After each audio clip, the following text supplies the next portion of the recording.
तो ये तो बड़े भाग्यशाली है। पर हम अपने पति को कहते कि आप आओ, पर वो तो कभी आते ही नहीं। तो हमसे ज्यादा भाग्यशाली तो कौन है? यह गोपिया। धन्यास्म मूढ़ मतयोपि हरिण्य एता, कहती है तो गोपियां ऐसी बातें करती है। तो ये बड़ा सुंदर वेणु गीत है। देखो भागवत तो बड़ा अनंत है, और भागवत में रूपक भी है, बड़े गीत भी सुंदर है, भागवत जी के श्लोकों के सार भी है, वेदांत का सार भी भागवत में बहुत अच्छा है, उपनिषद भी है। तो मानी जिसको जो चाहिए सबको भागवत में वह मिलता है। तो ये गीत को कहते हैं वेणु गीत। तो यह है वेणु गीत। इसके बाद जो कथा आती है, इस कथा को कहते हैं चिरहरण लीला।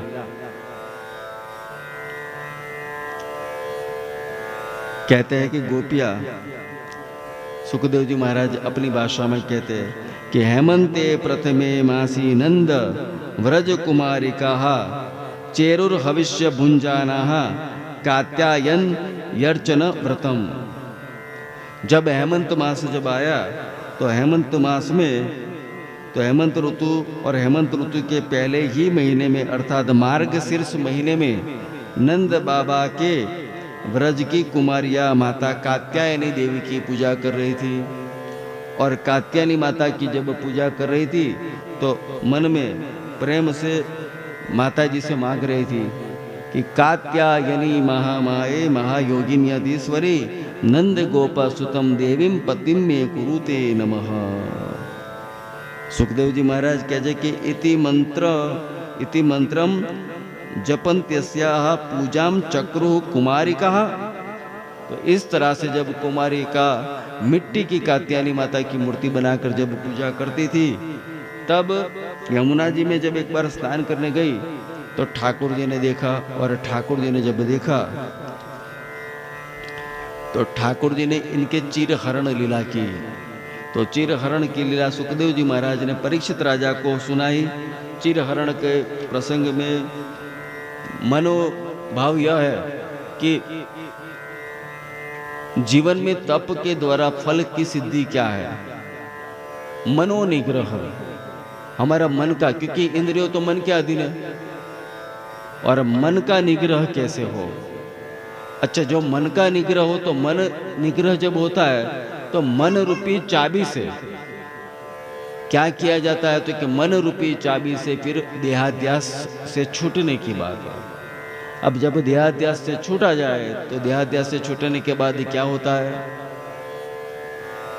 तो जो आत्मदर्शन, जो ज्ञान की हमने बात की, वही ज्ञान, तो यह कार्य भी किया।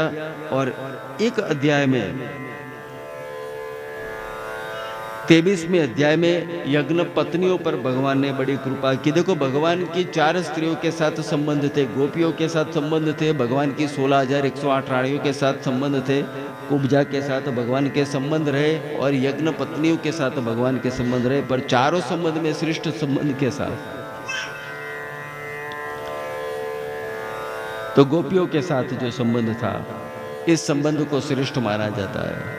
कुब्जा ने दिया थोड़ा, पर भगवान से कामना ज्यादा की। यज्ञ पत्नी में भी भगवान से कामना थी कि लिया दिया जाए, रानियों को भी मन में कामना थी, पर गोपियों के मन में कोई कामना न थी।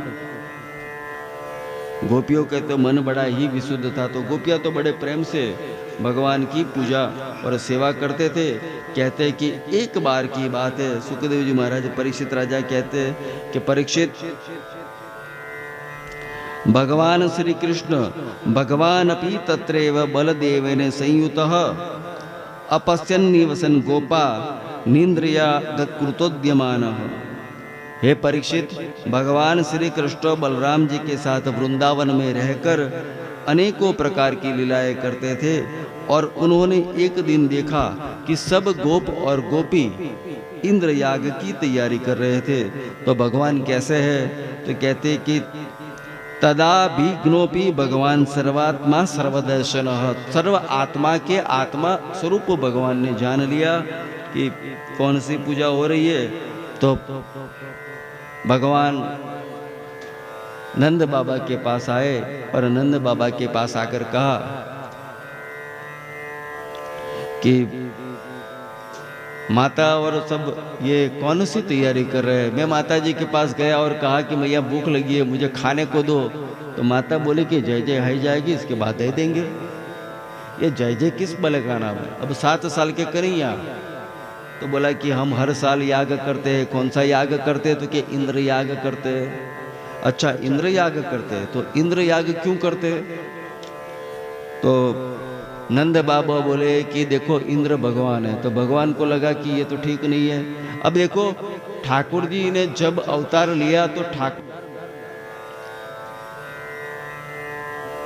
ठाकुर जी ने जब अवतार लिया तो ठाकुर जी ने क्या किया? तो कि ठाकुर जी ने सिर्फ असुरों का उद्धार नहीं किया, पर देवताओं में आए हुए अहंकार का भी शमन किया।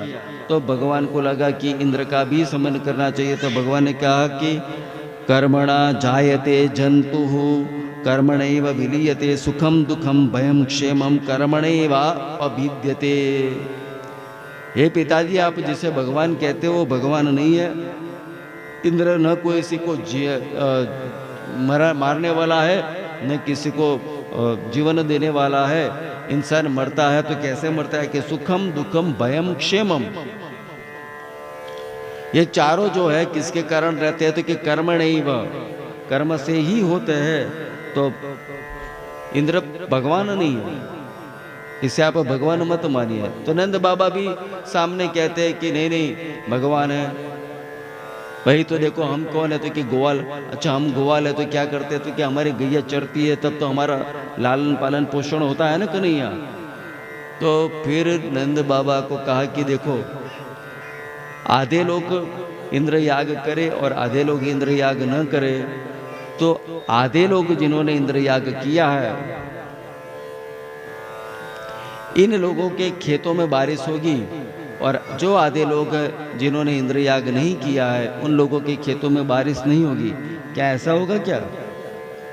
तो नंद बाबा अपना सर खुजवा रहे और सर खुजवाते खुजवाते बोले, क्या है तो 7 साल को छोरो पर बातें ऐसे कर रहे हो कि मुझ बुढ़े की खोपड़ी भी गर्म ही जावे। हाँ तो सिर्फ 7 साल को छोरो पर बातें कैसी करे, समझ में ना आवे। नंद बाबा ने बोला कि तू कहना क्या चाहता है? क्योंकि इंद्र याग नहीं करेंगे इस साल। हम कौन सी पूजा करेंगे? गोवर्धन की पूजा करेंगे। क्यों? क्योंकि हमारी जो गैया चढ़ती है तो कहाँ पर चढ़ती है? गोवर्धन की पूजा करती है, तो गोवर्धन की हम पूजा करेंगे। देखो व्रज में जाओ तो व्रज में 3 पर्वत मुख्य है। एक पर्वत है बरसाना, दूसरा जो पर्वत है नंदगांव, और तीसरा जो पर्वत है इसे कहते हैं गोवर्धन पर्वत। तो 3 पर्वत मुख्य है। तो वैसे देखा जाए तो गोवर्धन का जो पर्वत है वह कैसा है? श्री हरि के स्वरूप है। बरसाना का जो स्वरूप है, वह बरसाना का जो पहाड़ है वो कैसा है? तो ब्रह्मा जी के स्वरूप माना गया है। और नंदालय वहाँ जाकर देखोगे तो शिवलिंग के आकार का नंद पर्वत है। तो गोवर्धन की पूजा का मन में भाव किया और कहते हैं कि सभी ब्रजवासी गोवर्धन के पास आए और गोवर्धन की बड़ी सुंदर पूजा की। गोवर्धन की लीला की कथा हम कल प्रेम से सुनेंगे और वही कथा हम फिर आगे करेंगे। तो यहाँ पर जय जयकार करके कथा का आज हम यहाँ पर विराम दे रहे हैं। बोलो श्री बाल कृष्ण लाल की, श्री गोवर्धन नाथ की, श्री गिरिराज धरण की, श्री द्वारिकाधीश की, सद्गुरु देव की। ओम नमः पार्वती पतये हर। कात्यायनी मात की, गंगा मैया की।